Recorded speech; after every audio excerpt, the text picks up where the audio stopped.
Hi friends, welcome to my channel. நாம இந்த வீடியோல எதை பத்தி பார்க்க போறோம்னா இந்த instead of பத்தி தான் நாம இந்த வீடியோல கிளியரா பார்க்க போறோம். ஓகே फ्रेंड्स, வீடியோக்குள்ள போறதுக்கு முன்னாடி நம்ம சேனலை ஃபர்ஸ்ட் டைம் பார்க்கறீங்கன்னா சப்ஸ்கிரைப் பண்ணுங்க. இந்த வீடியோ உங்களுக்கு யூஸ்ஃபுல்லா இருந்துச்சுன்னா லைக் பண்ணுங்க. ஓகே, வீடியோக்குள்ள போகலாம். இப்போ பாருங்க, இந்த instead of அப்படினா பதிலாக, இதுக்கு பதிலா இன்னொன்னு அப்படின்னு சொல்லுவோம்ல, அப்பதான் நம்ம instead of யூஸ் பண்ணுவோம். இதுக்கு பதிலாக இன்னொன்னு அப்படினா ஃபார் எக்ஸாம்பிள் பாருங்க, நம்ம சொல்லுவோம்ல, இதை செய்வதற்கு பதிலாக அதை செய்திருக்கலாம் அப்படின்னு நம்ம சொல்லுவோம்ல. அப்போ இதை செய்வதற்கு பதிலாக இன்னொன்னு. அப்போ அடுத்து இன்னொன்னு என்ன, அவனுக்கு பதிலாக நீ அவனை கூட்டிட்டு போ அப்படி சொல்லுவோம்ல. அப்படி அதுக்கப்புறம் என்ன, படிக்கிறதுக்கு பதிலாக அவன் படிக்கிறதுக்கு பதிலா டிவி பார்த்துட்டு இருக்கான். இப்படி ஒன்னு செய்வதற்கு பதிலாக இன்னொன்னு அப்படின்னு சொல்லும் போதுதான் நம்ம instead of யூஸ் பண்ணுவோம். ஓகே, இப்ப பாருங்க, இந்த instead of வந்தாச்சுன்னா அதுக்கு அடுத்து என்ன இருக்கணும்னா noun.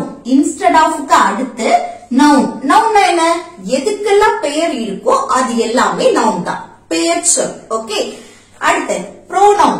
pronoun என்ன, இந்த சப்ஜெக்ட் நம்ம சொல்லுவோம்ல, subject I, you, we, they, he, she, it, அது.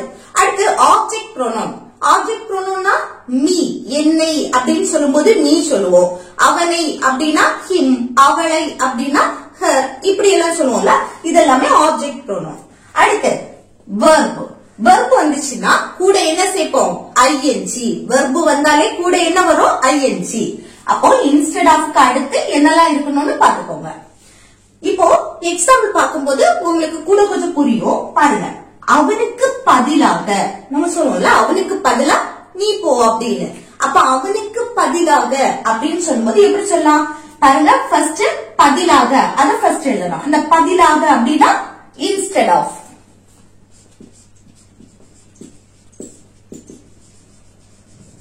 instead of அவனுக்கு அப்படின்னு சொல்லும்போது him. ஓகே, இது சப்ஜெக்ட் கிடையாது, ஆப்ஜெக்ட். Okay, object pronoun. அப்ப instead of him அப்படின்னா அவனுக்கு பதிலாக. இது ஒரு நேம் மென்ஷன் பண்றோம், மீராவுக்கு பதிலாக அப்படின்னு. அப்போ ஒரு நேம் மென்ஷன் பண்ணும்போது எப்படி, பதிலாக அத ஃபர்ஸ்ட் எழுதணும். instead of என்னது, மீராவுக்கு பதிலாக மீரா, அது அப்படியே எழுதணும் name. Okay, instead of Meera, மீராவுக்கு பதிலாக instead of மீரா. அடுத்து பாருங்க, எங்களுக்கு பதிலாக. அப்ப எங்களுக்கு பதிலாக instead of, எங்களுக்குன்னு சொல்லும்போது us. ஓகே, எங்களுக்குன்னு சொன்னா us. instead of us, எங்களுக்கு பதிலாக. அடுத்து எனக்கு பதிலாக நீ போ அப்படின்னு சொல்றேன், எனக்கு பதிலாக நீ போ அப்படின்னு. அப்ப இல்ல பாருங்க, எனக்கு பதிலாக இது ஒரு செட், நீ போ அடுத்த செட்.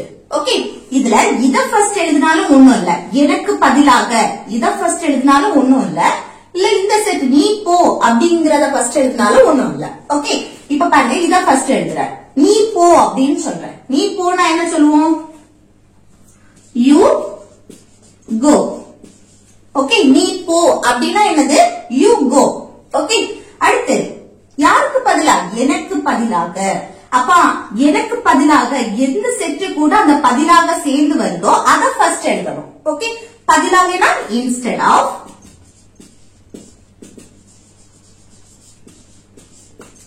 instead of அடுத்து யாருக்கு பதிலா, எனக்கு, மீ. ஓகே, அப்போ எனக்கு பதிலாக நீ போ அப்படின்னா you go instead of me. you go instead of me. இது நாம மாத்தி எழுதலாம். ஃபர்ஸ்ட் எனக்கு பதிலாக இந்த ஃபர்ஸ்ட் எழுதலாம். அப்ப எப்படி எழுதணும், இத பாருங்க, instead of me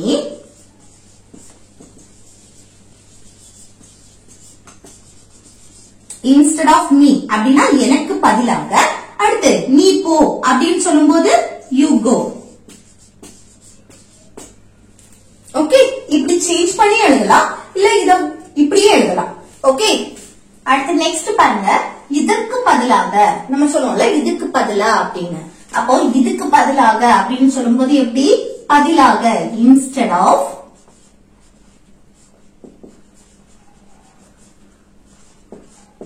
இதுக்கு அப்படின்னா this. Okay, instead of this அப்படின்னா இதுக்கு பதிலாக. அது இது அதற்கு பதிலாக அப்படின்னு சொல்லும்போது instead of that. அதுக்கு பதிலாக instead of that. Okay, next பாருங்க. அவனுக்கு பதிலா நீ என்ன கூட்டிட்டு போவியா? அவனுக்கு பதிலா நீ என்ன கூட்டிட்டு போவியா அப்படின்னு கேட்கிறோம். அப்போ அவனுக்கு பதிலாக அடுத்து நீ என்னை கூட்டிட்டு போவாயா, கூட்டிட்டு போவியா அப்படின்னு கேட்போம்ல. இல்ல மரியாதையா சொல்லணும்னா அவனுக்கு பதிலா நீங்க என்ன கூட்டிட்டு போவீங்களா அப்படின்னு கேட்போமா? அப்ப அது எப்படி கேட்கணும் பாருங்க. போவீங்களா, போவாயா, அது ஃபியூச்சரை மெயின் பண்ணுது. ஓகே, இனிமேல் தான் அந்த செயல் நடக்குது. அவனுக்கு பதிலா நீ என்ன கூட்டிட்டு போவியான்னு கூட்டிட்டு போற செயல் இனிமேல் தான் நடக்கு. அப்ப ஃபியூச்சரை மெயின் பண்றதுனால அங்க என்ன சிம்பிள் ஃபியூச்சர் டென்ஸ் படி நம்ம கொஸ்டின் கேட்கலாம். அப்போ ஃபர்ஸ்ட் அவனுக்கு பதிலாக அது அப்படியே இருக்கட்டும். ஃபர்ஸ்ட் சிம்பிள் ஃபியூச்சர் டென்ஸ் படி நம்ம எப்படி கொஸ்டின் கேட்போம்? ஃபர்ஸ்ட் என்ன இருக்கணும்? will. ஓகே, அடுத்து என்ன வரணும்? சப்ஜெக்ட். இல்ல சப்ஜெக்ட் எது? அவனுக்கு பதிலாக. ஓகே, நீ என்னை கூட்டிட்டு போவியா? அப்போ நீ, இதுதான் என்னது? சப்ஜெக்ட். அப்ப என்ன சப்ஜெக்ட்? யூ. Neena you. அடுத்து என்ன வரணும்? verb. இல்ல verb எது? அவனுக்கு பதிலா நீ என்னை கூட்டிட்டு போவியா? அப்ப கூட்டிட்டு போறதுக்கு ஒரு ஆளை மென்ஷன் பண்ணி அவங்கள கூட்டிட்டு போவியா அப்படின்னு கேட்கும்போது கூட்டிட்டு போறதுக்கு டேக். ஓகே, யார கூட்டிட்டு போவியா? என்னை. அப்ப என்னைனா மீ. ஓகே, அப்போ நீ என்னை கூட்டிட்டு போவாயா அப்படின்னா will you take me? will you take me? அடுத்து என்ன பாருங்க? அவனுக்கு பதிலா. யாருக்கு பதிலா? அவனுக்கு பதிலாக. அப்ப அந்த பதிலாக அதுக்கு instead of அவனுக்கு அப்படின்னு சொல்லும்போது him. ஓகே, அப்போ அவனுக்கு பதிலா நீ என்ன கூட்டிட்டு போவியா அப்படின்னு கேட்கும்போது will you take me instead of him? will you take me instead of him? Okay, next பாருங்க. நீ எனக்கு பதிலா போவியா? நீ எனக்கு பதிலா போவியா அப்படின்னு கேட்போமா? அது எப்படி கேக்குறது? நீ எனக்கு பதிலா போவியா. அப்போ இது என்னது? ஃபியூச்சரை மெயின் பண்ணி கேக்குறோம் பாருங்க. நீ எனக்கு பதிலா போவியா, இனிமேல் தான் அந்த செயல் நடக்க போகுது. அப்ப ஃபியூச்சர் டென்ஸ் படி எப்படி கேட்கலாம்? ஃபர்ஸ்ட் will, அடுத்த சப்ஜெக்ட் என்ன? நீ எனக்கு பதிலா போவியா. அப்போ இல்ல சப்ஜெக்ட் எது? நீ. நீனா யூ. verb எது? போவியா. போறதுக்கு இங்கிலீஷ்ல go. அடுத்து என்ன வரணும்? எனக்கு பதிலாக. அப்ப instead of me.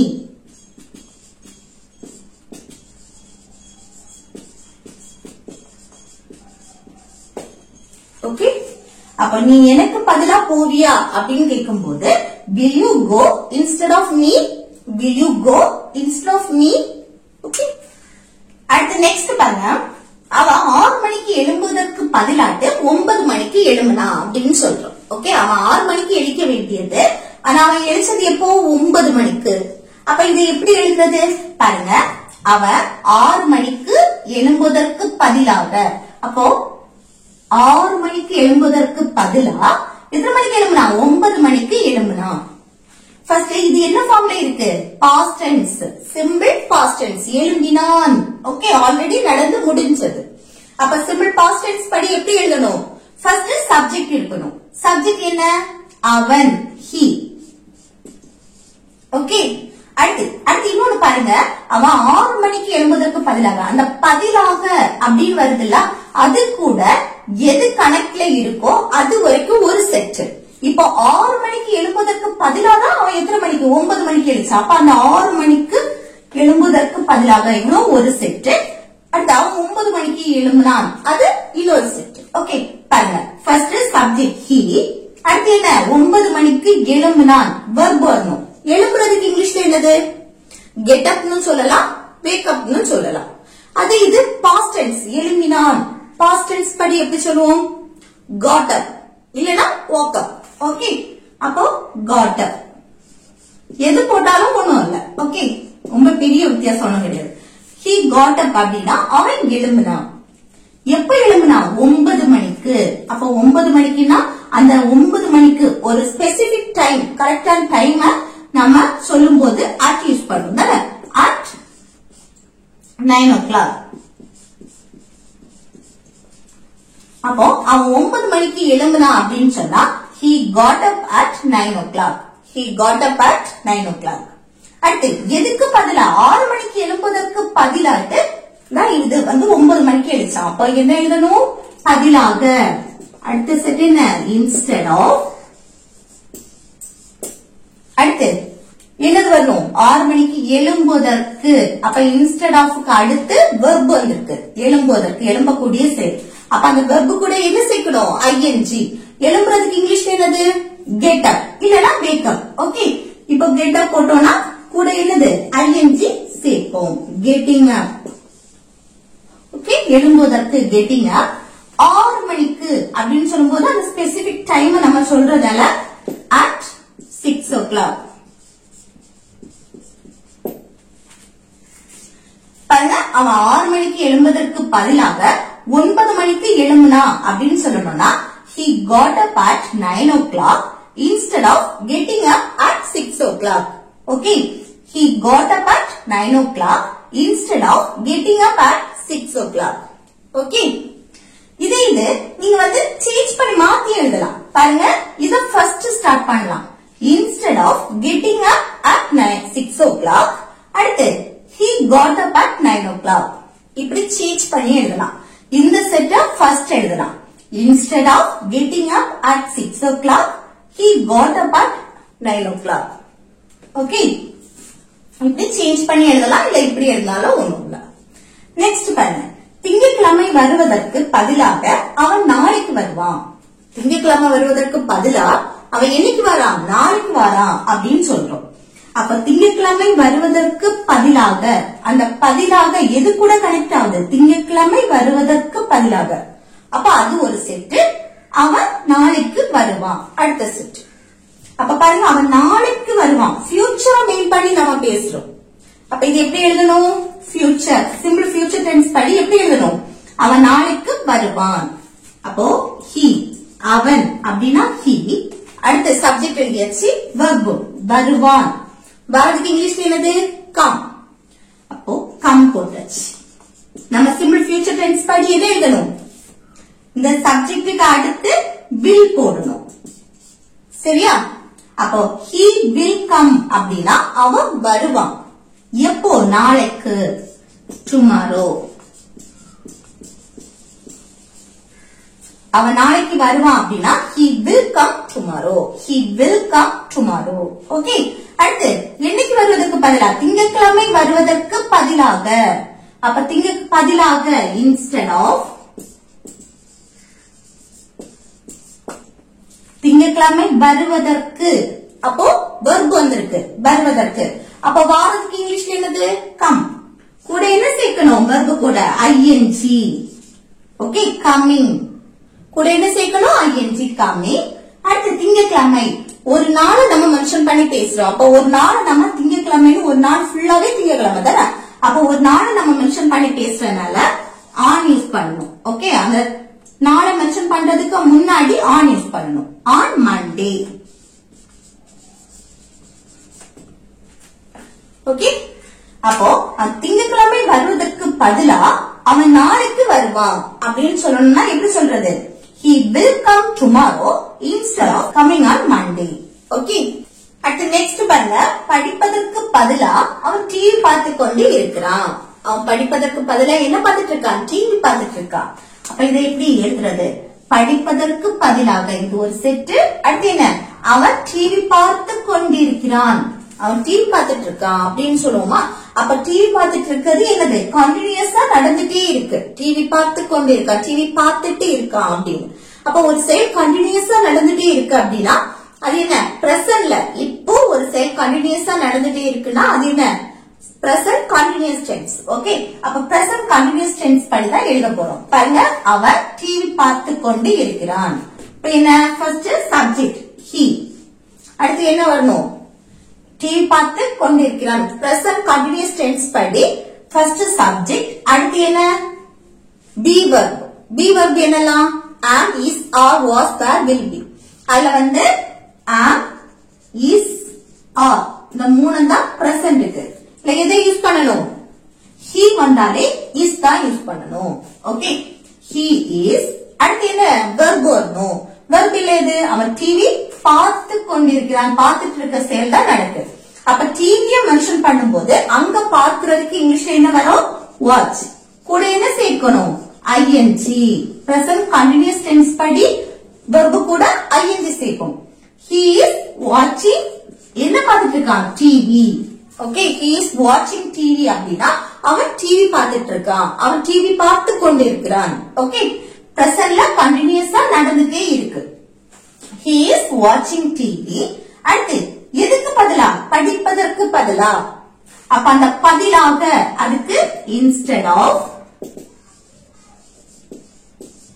படிப்பதற்கு அடுத்து என்ன வந்திருக்கு, verb வந்திருக்கு. verb கூட என்ன சேர்ப்போம், ing. படிக்கிறதுக்கு இங்கிலீஷ்ல என்னது, study. study கூட என்ன சேர்ப்போம், ing. studying.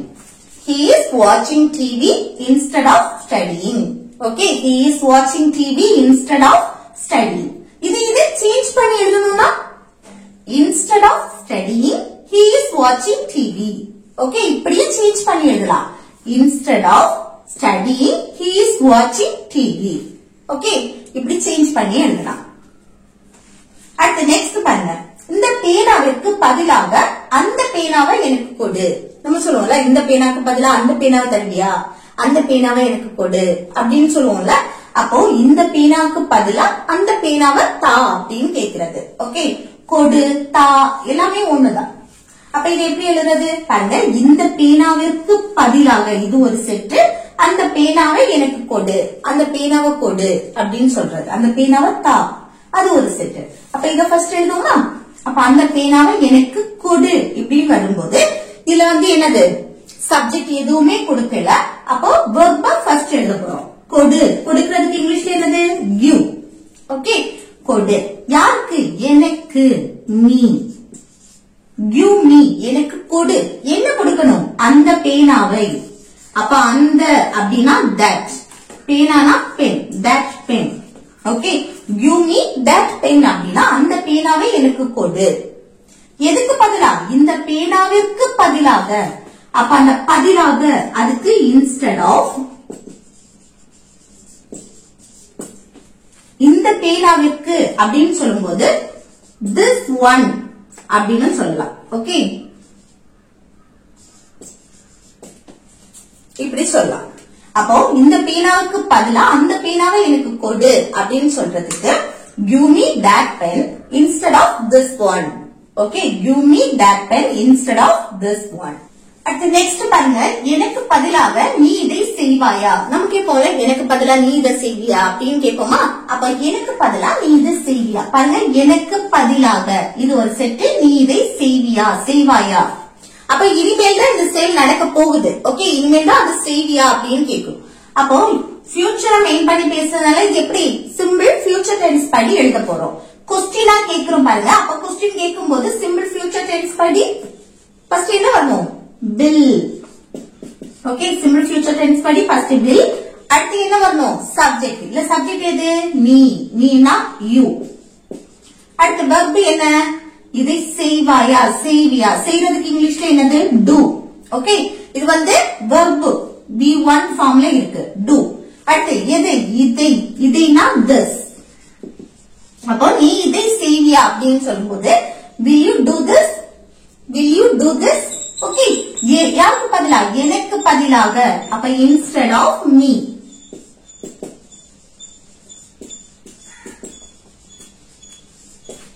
ஓகே, அப்போ எனக்கு பதிலா நீ இதை செய்வாயா, எனக்கு பதிலா நீ இதை செய்வியா அப்படின்னு கேட்கும்போது will you do this instead of me, will you do this instead of me. Okay, next பாருங்க, ஷானுக்கு பதிலா நான் விளையாடினேன். ஷானுக்கு பதிலா, ஒருத்தனுக்கு பதிலா இன்னொருத்தன் விளையாடினேன் அப்படின்னு சொல்ற. அப்ப ஷானுக்கு பதிலாக நான் விளையாடினேன், பாஸ்ட், முடிஞ்சு போன விஷயம். இது எப்படி சொல்றது, இது எப்படி சொல்றதுன்னு கமெண்ட் பாக்ஸ்ல கமெண்ட் பண்ணுங்க. ஓகே ஃப்ரெண்ட்ஸ், இந்த வீடியோ உங்களுக்கு யூஸ்ஃபுல்லா இருக்குன்னு நினைக்கிறேன். யூஸ்ஃபுல்லா இருந்துச்சுன்னா இந்த வீடியோக்கு லைக் பண்ணுங்க, உங்க ஃப்ரெண்ட்ஸுக்கு ஷேர் பண்ணுங்க.